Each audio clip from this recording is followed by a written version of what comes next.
Hey guys, this is FX gamer. House ফ্লিপারের আরেকটি নতুন এপিসোডে আপনাদের স্বাগতম।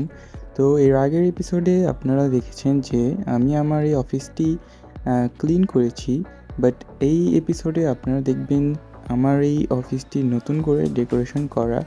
তো ডেকোরেশন করার জন্য আমি ফার্স্টে আমার অফিসের যেই তৈজসপত্রগুলো ছিল পুরনো, এগুলো আমি সব ক্লিন করে নিলাম। তো ক্লিন করার পর দেখছেন এখন আমি এটা ওয়ালটা ভেঙে নিব, কারণ এই ওয়ালটা আমি এখানে চাচ্ছি না। আমি আসলে এই ঘরের ডিজাইনটাই চেঞ্জ করে ফেলবো। তো ফার্স্টে আমি এই ওয়ালটা সরিয়ে নিলাম, দেন যেগুলো বাকি ছিল সবগুলো আমি সেল করে দিচ্ছি। তো মোটামুটি আমার ঘরটা এখন ক্লিন হয়ে গেছে। তো আপনারা দেখতে পাচ্ছেন যে আগের যে পুরনো জিনিসগুলো ছিল সেগুলো আমি টোটাল একদম বিক্রি করে দিয়েছি, যাতে নতুন করে